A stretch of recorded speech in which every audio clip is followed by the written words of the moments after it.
1498 пациенти позитивни и суспектни на коронавирусот се лекуваат на инфективните одели во главниот град и во болниците во земјава. Слободни се околу 200 кревети. Во изминатите 24 часа во ковид центрите во Скопје се хоспитализирани 66 нови пациенти поради компликации. Вкупно 629 лица се лекуваат на инфективните одели во главниот град, а приеми имало и на другите клиники.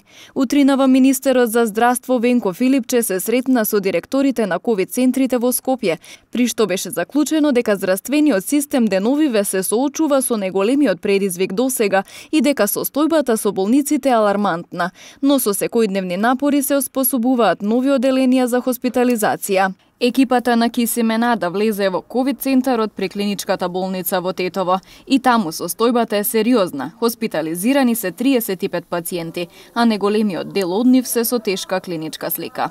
Ситуацијата, за жал, треба да кажам дека е многу отежнато. Ние имаме бајги проблеми со местава.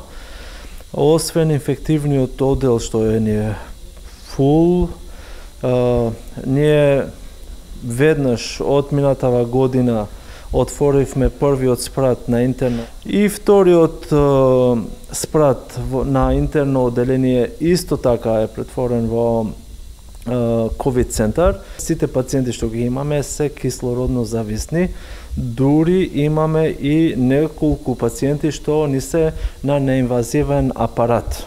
Ние како клиничка болница, значи не сме подруги од другиве болници и други клиники во држава. Имаме добар кадар кој што цело време добива поддршка од менаџментот на болницата. Цело време се фурнизираме со препаративе што се последни, следиме протоколиве што веќе се мода во светот. Лекарите предупредуваат дека во овој бран на заразата страда и помладата популација.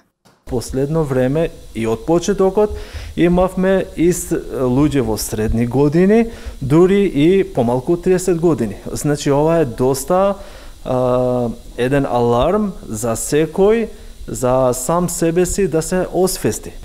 Граѓаните треба да бидат реални. За жал треба да кажувам дека секоја втора, да не кажам секоја семејство, секоја втора семејство до сега, за година и кусур, значи имал членови од семејство што беа ковид позитивни.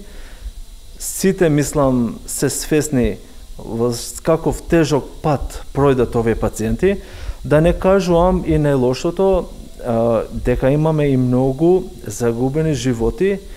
Граѓаните велат, народот нема доволно свест, не се почитуваат мерките за заштита, а дополнително нема ниту вакцини. Кај на свеста, кај луѓето далеко од она што треба да биде за заштита од болест. Има собири, неконтролирани собири и преку ден, и преку ноќ. Стариве сега поштуваат, а младиве не поштуваат.